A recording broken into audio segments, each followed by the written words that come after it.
बच्चों, मैं अनाज लाने के लिए बाहर जा रही हूँ। तुम दोनों घोंसले के अंदर ही रहना, कहीं बाहर मत जाना।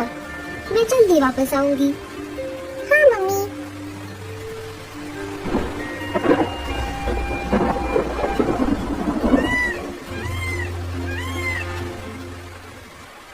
थोड़ी दूर आने पर लाडू को एक शिकारी चील शिकार की तलाश में घूमता हुआ दिखाई देता है। अरे बाप रे, ये तो मेरी ही तरफ आ रहा है। मुझे कहीं पर छुपना होगा। लाडू पास वाले एक बड़े से पेड़ के पत्ते के पीछे छुप जाती है। वहाँ पर पहले से ही कालू कौवा और मीनू मौसी छुपे हुए थे। अरे कालू भैया और मीनू मौसी, आप यहाँ पर कैसे? अरे पागल, जरा धीरे बोल। एक शिकारी चील शिकार की तलाश में आसपास ही भटक रहा है। हाँ, इसीलिए हम यहाँ पर छुपे बैठे हैं। शिकारी चील वहाँ से चला जाता है। लाडू, कालू और मीनू मौसी वहाँ से बाहर आ जाते हैं। अरे लाडू, तुम अकेली बाहर क्या कर रही हो? क्या तुम्हें नहीं पता शिकारी चील बच्चों को मारकर खा रहा है? हाँ कालू भैया, मुझे पता है, लेकिन मैं क्या करूँ? घर का सारा अनाज तो खत्म हो गया है। बच्चे भी बहुत भूखे हैं, इसीलिए मुझे इस तेज बारिश में बाहर आना पड़ा। हम दोनों भी अनाज लाने के लिए बाहर आए थे। कालू पश्चिम की तरफ और मैं पूरब की तरफ गई थी। मुझे थोड़ा अनाज मिल गया, लेकिन कालू को नहीं मिला। क्या तुम्हें अनाज मिल गया लाडू? नहीं मीनू मौसी, मैं अभी अभी तो बाहर आई हूँ। मुझे अभी अनाज ढूंढने के लिए जाना है। अच्छा हुआ आप दोनों मुझे मिल गए। अब मैं उत्तर दिशा में अनाज ढूंढने के लिए जाती हूँ। कालू भैया, आप मेरी एक मदद कीजिए। आप घर जाते जाते एक बार मेरे घर होकर आना, देखना कि बच्चे ठीक है या नहीं। हाँ लाडू, तुम चिंता मत करो, तुम्हारे वापस आने तक मैं बच्चों के पास ही रहूँगा। आपका बहुत बहुत शुक्रिया कालू भैया। मैं आते आते आपके लिए भी अनाज लाऊंगी। लाडू, तुम उत्तर दिशा में ज्यादा अंदर मत जाना, वहाँ पर शिकारी चील और गिद्धों का अड्डा है। हाँ कालू भैया, मैं अपना ख्याल रखूंगी। तीनों अपने अपने रास्ते चले जाते हैं। लाडू अनाज की खोज में बहुत अंदर तक आ गई थी। उसे पता ही नहीं चला कि वो शिकारी चीलों के इलाके में आ गई है। थोड़ा और आगे आने पर वही चील लाडू का रास्ता रोक लेता है। आखिरकार मुझे शिकार मिल ही गया, छोटा ही सही। मेरे पेट की आग थोड़ी तो शांत होगी। चील भैया, मुझे खाने से पहले आप मुझ पर एक एहसान कीजिए। हाँ बोलो। मैं अनाज की खोज में मेरे बच्चों को अकेले घर पर छोड़कर आई हूँ। वो बहुत भूखे हैं। एक बार ये अनाज मुझे मेरे बच्चों को खिलाने दीजिए। मैं वादा करती हूँ, मैं वापस जरूर आऊंगी। आप ऊंची पहाड़ी पर मेरा इंतजार करना, मैं जाकर आती हूँ। चील को लाडू पर दया आ जाती है। चील लाडू की बातों में आ जाता है। अच्छा अच्छा ठीक है, बच्चों के खातिर मैं तुम्हें जाने दे रहा हूँ, लेकिन याद रखना, अगर तुम वापस नहीं आई तो मैं तुम्हें कैसे भी करके ढूंढ लूंगा और तुम्हारे साथ साथ तुम्हारे बच्चों को भी खा जाऊंगा। मैं जरूर वापस आऊंगी। थोड़ा अनाज अपने साथ लेकर लाडू अपने घर की तरफ निकल पड़ती है।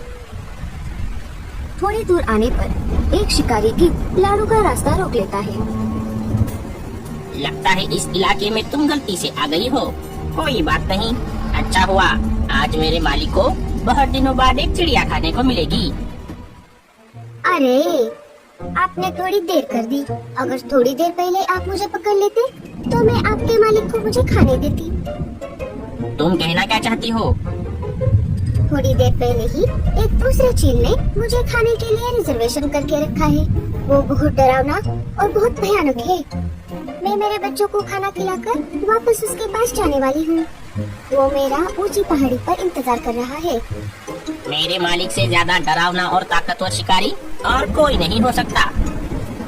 अगर ऐसा है तो अपने मालिक से जाकर कह दो, पहले जाकर उस चील के साथ दो हाथ करे। उसे हराने के बाद वो मुझे खा सकते हैं। मैं अभी मेरे मालिक को ये बात बता कर आता हूँ।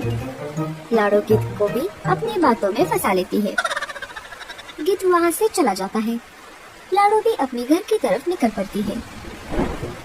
इधर कालू अपने घर आ गया था और लाडू के बच्चों की तरफ जाने ही वाला था कि तभी कहाँ जा रही है सवारी? आए नहीं कि फिर से जाने लगे। लाडो अपने बच्चों को अकेला घर पर छोड़कर बाहर अनाज लाने के लिए गई है। वो वापस आने तक मैं बच्चों के साथ ही रहूंगा, ऐसा मैंने लाडो को कहा था। मैं वहीं जा रहा हूँ। बड़े आए जाने वाले, आपने क्या दूसरों के बच्चे संभालने का ठेका लिया है? चुपचाप घर में बैठो, कहीं पर जाने की कोई जरूरत नहीं है। भैया, माँ कब आएगी? मोनू, डरो मत, माँ आती ही होगी। भैया, मुझे बहुत भूख लगी है। बारिश बहुत ज्यादा तेज थी, तभी लाडो के घोंसले में पानी जमा होने लगता है।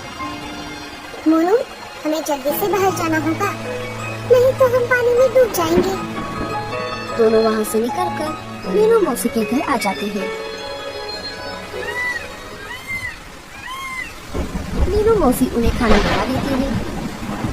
गिद्ध अपने मालिक के पास आ जाता है और उन्हें दूसरे चिल के बारे में बता देता है। अच्छा, तो ऐसी बात है, चलो उस चिल को समझा कर आते हैं। अरे तुम दोनों कौन हो? क्यों रे चिल के बच्चे, खुद को बड़ा ताकतवर समझता है? जरा देखे तो तुझ में कितना दम है। जैसे तैसे करके अपनी जान बचाकर लाडो अपने घोंसले के पास आ जाती है। घोंसले में जमा हुआ पानी देखकर लाडो बहुत डर जाती है। बच्चे भी घोंसले में नहीं थे। लाडो चिड़िया रोने लगती है। तभी वहाँ पर मीनू मौसी आ जाती है। अरे लाडो, क्या हुआ? तुम रो क्यों रही हो?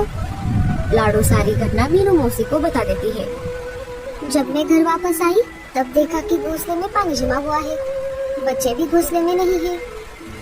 पता नहीं मेरे बच्चे कहाँ गए। लाडो, तुम डरो मत, तुम्हारे बच्चे सुरक्षित हैं। वो थोड़ी देर पहले ही मेरे पास आए थे। मैंने उन्हें खाना खिला दिया है और दोनों बच्चे अभी सो रहे हैं। मौसी, मैं आपका ये एहसान कभी नहीं भूलूंगी। आपका बहुत बहुत शुक्रिया। कालू भी अपनी पत्नी से आग बचाकर चुपके से वहाँ पर आ जाता है। मुझे माफ कर दो लाडो, गोरी ने मुझे बच्चों के पास नहीं आने दिया।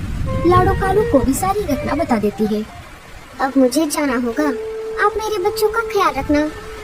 अगर मैं वापस नहीं गई तो वो चिल मुझे ढूंढते ढूंढते यहाँ पर आ जाएगा और मेरे साथ मेरे बच्चों को भी। लाडो, तुम डरो मत, हम राजा जी के पास चलते हैं, वो इसमें हमारी जरूर मदद करेंगे। तीनों वहाँ से निकलकर राजा जी के पास चले आते हैं। लाडो, तुम चिंता मत करो, हम सब तुम्हारे साथ हैं। चलो, मैं और सिपाही तुम्हारे साथ चलते हैं और उन बदमाश चीलों को सबक सिखाते हैं। सारे वहाँ से निकलकर ऊंची पहाड़ी पर पहुँच जाते हैं और देखते हैं तो क्या, दोनों चिल और गिद्ध आपस में झगड़ा करके जख्मी होकर जमीन पर पड़े हुए थे। अरे वाह, लगता है इन्होंने आपस में ही झगड़ा कर लिया। लाडो, इस होशियारी का सारा क्रेडिट मैं तुमको देता हूँ।